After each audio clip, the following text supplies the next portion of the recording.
এত রাগ করছেন কেন ম্যাডাম? আমি আপনাকে সব কথা বলবো। প্লিজ শালিনী ম্যাডাম, আপনি একটু শান্ত হন। তারপর চেয়ারটা দেখিয়ে বলে, প্লিজ বসুন। অমৃতা তো চাইছিলই ফিরে আসতে, যেন সোহমের কথা রাখতে চেয়ারে বসে বলে, বলুন। বিশ্বাস করুন শালিনী, সেই বাচ্চার কি হয়েছে আমার জানা নেই, তবে আমি এইটুকু জানি অমৃতার বাবাই ওই বাচ্চাটাকে ওখান থেকে সরিয়েছিল। অমৃতা সেদিন রাতে যে লোকটাকে দেখেছিল, তার চেহারা, শারীরিক গঠন অনেকটাই ওর বাবার মতো বলেই ওর মনে হয়েছিল। আজ এই কথা শোনার পর অমৃতার সন্দেহ ওর বিশ্বাসে পরিণত হলো। চোখ উপচে জল ভিজিয়ে দিতে চাইছিল গাল। ওর নিজের বাবা এমনভাবে ওর বুক থেকে ছিনিয়ে নিয়েছিল ওর সন্তানকে। অমৃতা কোনো রকমে নিজেকে সামলে নিয়ে গলা খাঁকড়ে বলে, তারপর তারপর কি হলো বাচ্চাটা? তারপর আমি জানি না, যা জানতাম তা তো আপনাকে সবটাই বললাম।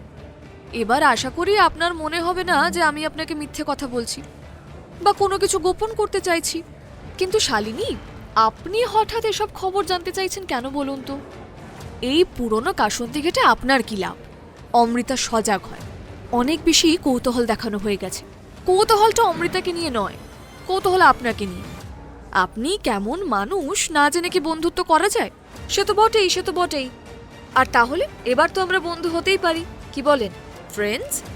অমৃতা বুঝে গিয়েছিল তার হারানো ছেলে সম্পর্কে সোহম তাকে আর কোনো তথ্য দিতে পারবে না। তাই সে বলল, এখনই নয়, এত তাড়াতাড়ি বন্ধুত্ব হয় না। এক মুহূর্ত না দাঁড়িয়ে উঠে বেরিয়ে গেল অমৃতা। অমৃতা বেরিয়ে যাবার পর নিজের ঘরে হিয়া বসে গেম খেলছিল। এইটুকু বয়সেই হিয়ার গেমের জগতে একটা অত্যন্ত ভালো জায়গা তৈরি হয়ে গেছে।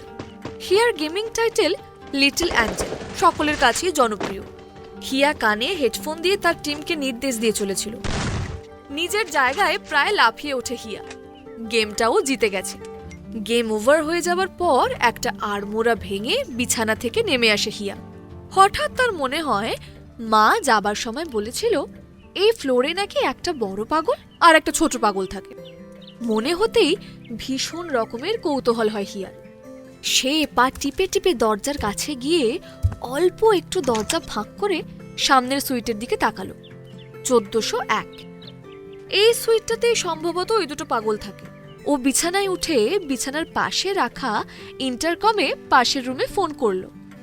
পাশের রুমে সেই সময় রাহুল ছিল না, সাম্য আর আর্য ছিল মাত্র। সাম্য বারান্দায় দাঁড়িয়ে ওর এক বন্ধুর সঙ্গে গল্প করছিল। এত মগ্নভাবে সে তার বন্ধুর সাথে কথা বলছিল যে সে খেয়ালও করলো না তাদের টেলিফোনটা বাজছে। আর্য কিছুক্ষণ এদিক ওদিক দেখে আস্তে আস্তে গিয়ে টেলিফোনটা তুলে কাঁপা কাঁপা গলায় বলল, হ্যালো। ওপাশ থেকে হিয়া আর্যর গলা পেয়ে বুঝলো যে ছোট কেউ ফোনটা ধরেছে। সে দুষ্টুমি করে বলল, তুমি বুঝি সেই ছোট পাগল? আর্য বেশ কিছুক্ষণ উত্তর দিল না। তারপর বলল, তোমাকে কে বললো? আমার টিচার। কিন্তু বিশ্বাস করো, আমি পাগল নই। এমন উত্তর শুনে খুব অবাক হয়ে গেল হিয়া। তোমার টিচার তাহলে তোমাকে পাগল বলে? হ্যাঁ, কিন্তু আমি পাগল না। হিয়ার ভারী কৌতূহল হলো। তুমি কোন স্কুলে পড়ো? স্কুলে? আমি তো স্কুলে পড়ি না। সে কি, সব বাচ্চারাই তো স্কুলে পড়ে, তুমি স্কুলে পড়ো না? আগে আমি স্কুলে পড়তাম, যখন একসঙ্গে থাকতাম সবাই, তখন স্কুলে যেতাম। এখন তো বাবা আর কাকাই আমায় এই হোটেলে নিয়ে চলে এসেছে। এই হোটেলটা আমার বাবার। এখন আমরা এখানেই থাকি, তাই আমি এখন আর স্কুলে যাই না। এখন টিউশন টিচার আমাকে পড়াতে আসে। কথাটা শুনে হিয়ার ভারী মায়া হলো। তুমি আমার বন্ধু হবে? ভয়ে ভয়ে পিছন ফিরে বারান্দার দিকে তাকায় আর্য। সাম্য তখনও বেশ উত্তেজিত ভাবে বন্ধুর সঙ্গে কথা বলে চলেছে। কিন্তু আমি তো রুম থেকে বেরোই না। রুম থেকে বেরোলে বাবা বকবে। আমি কি করে তোমার বন্ধু হব? উফ, সেটা তো পরের কথা। আগে তুমি বলো, তুমি আমার বন্ধু হতে চাও কিনা? এমন প্রশ্ন আর্যকে কে আর কবে করেছে? আর্যর জীবনে দুটো জিনিসই তো নেই, এক মা আর দুই বন্ধু। হ্যাঁ হব, কিন্তু কিভাবে? কিয়া বলল, শোনো, আমি এখন নিচে লবিতে যাব পিৎজা খেতে। তুমি যাবে আমার সঙ্গে? না না, বাবা বকবে। আমি কি করে বেরোবো? দোষ, বাবা জানবে কি করে? তুমি চুপে চুপে বেরিয়ে এসো, তারপর আমরা দুজন নিচে যাব। খুব মজা হবে। কিন্তু আমি তোমাকে চিনব কি করে?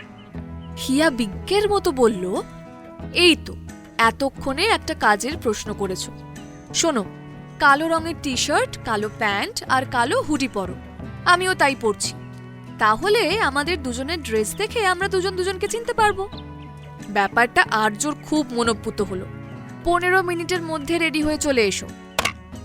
হিয়া ফোন রাখতে আর্য ভীত চোখে আবারও একবার বারান্দার দিকে তাকালো। তখনও সাম্যকে ব্যস্ত দেখে আর্য ধীরে ধীরে বিছানা থেকে নেমে এসে নিজের ঘরে চলে যায়। সেখানে গিয়ে কালো রঙের টি শার্ট, ট্রাউজার আর হুডি পরে আস্তে আস্তে বেরিয়ে আসে। তারপর একটুও শব্দ না করে নিজের ঘরের দরজা খুলে বাইরে বেরিয়ে সামনের সুইটের দিকে তাকায়। এখানেই থাকে তার নতুন বন্ধু। সে পায়ে পায়ে এগিয়ে যায় সুইটের সামনে, কিন্তু সে এতটাই ছোট যে কলিং বেলের নাগাল পায় না। নতুন বন্ধুকে সে ডাকবে কিভাবে? তাই দরজায় বার কয়েক নক করে, কিন্তু তার নকের শব্দে দরজা খোলে না। কি করবে যখন সে ভাবছে, তখনই হঠাৎ লিফট উঠে আসার শব্দ পাওয়া যায়। প্রচন্ড ভয় পেয়ে যায় আর্য। তার বাবা কি এসে পড়ল? যদি তার বাবা তাকে এখানে দাঁড়িয়ে থাকতে দেখে তাহলে সাংঘাতিক বকা খেতে হবে। কিন্তু সে এতটাই নার্ভাস হয়ে পড়েছে যে ছুটে যে নিজেদের সুইটে ফিরে যাবে সেটুকু ক্ষমতা তার নেই। তখনই লিফটের দরজা খুলে গেল, আর আর্য দেখে স্বস্তি পেল যে লিফটে তার বাবা নয়, রয়েছেন সেই আগের দিনের সুন্দরী আন্টি। আর্যর সাথে ফোনে কথা হওয়ার পর হিয়া মাকে মেসেজ করেছিল যে সে পিৎজা খেতে নিচের লবিতে যাচ্ছে। লিফট থেকে বেরিয়ে অমৃতা দেখল দরজার সামনে দাঁড়িয়ে আছে হিয়া।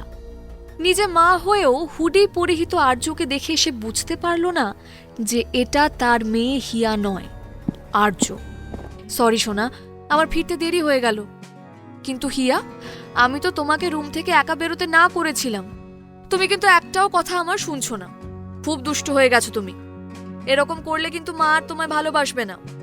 আর্য কোনো কথা না বলে অবাক বিস্ময়ে অমৃতার দিকে তাকিয়েছিল। কোনো কথাই সে বলতে পারছিল না। অমৃতা নিজের ব্যাগ থেকে কার্ড বের করে পাঞ্চ করতেই যাচ্ছিল, কিন্তু তার আগেই মোবাইলে হিয়ার মেসেজটা তার চোখে পড়ল। আহারে, হিয়ার হয়তো খিদে পেয়েছে। সে কার্ড পাঞ্চ করল না। আর্যর হাত ধরে বলল, আহারে সোনা, তোমার খিদে পেয়েছে তাই না? চলো আমরা কোনো একটা ভালো রেস্টুরেন্টে গিয়ে পিৎজা খাবো। অমৃতা আর্যর হাত ধরে লিফটের দিকে এগিয়ে যায়। আর্য অবাক বিস্মিত চোখে তাকিয়ে থাকে অমৃতার দিকে। আর্যর যেন মনে হয় এই মহিলা তার কত কত চেনা, যেন তার নিজের মাই আজকে তার সামনে এসে দাঁড়িয়েছে। মারা বোধহয় এমন করেই আদর করে। তার মনেই থাকে না সে তার বন্ধুর সাথে দেখা করবার জন্য রুম থেকে বেরিয়েছিল। সে তার কচি কচি হাতে অমৃতার আঙুলটা চেপে ধরে। অমৃতা মুখে কিছু না বলে নিচু হয়ে আর্যকে কোলে তুলে নেয়। এই প্রথমবার অমৃতা আর্যকে কোলে নিল, কিন্তু আর্য মনে হয় যেন এর আগে বহুবার সে অমৃতার কোলে উঠেছে। সে দুহাতে অমৃতাকে জাপটে জড়িয়ে ধরে ঘাড়ে মাথা রেখে শুয়ে পড়ে। অমৃতা আর্যর পিঠে আলতো আলতো চাপড় দিতে থাকে। পরম নিশ্চিন্তে আর্য ঘুমিয়ে পড়ে অমৃতার কাঁধে শুয়ে। লিফটে করে অমৃতা নিচে নেমে আসে। গ্রাউন্ড ফ্লোরে এসে লিফটের দরজা খুলতে অমৃতা দেখে লিফটের বাইরে দাঁড়িয়ে আছে রাহুল রায়চৌধুরী। হুডি পরা আর্য তখন অমৃতার কাঁধে মাথা রেখে শুয়ে আছে। কি হবে এবার যদি রাহুল রায়চৌধুরী দেখে ফেলে আর্যকে? অমৃতাকে কিডন্যাপার ভেবে ধরিয়ে দেবে পুলিশে? জানতে হলে আজই ডাউনলোড করুন পকেট FM এর অ্যাপটি আর শুনতে থাকুন এক যে ছিল কন্যা।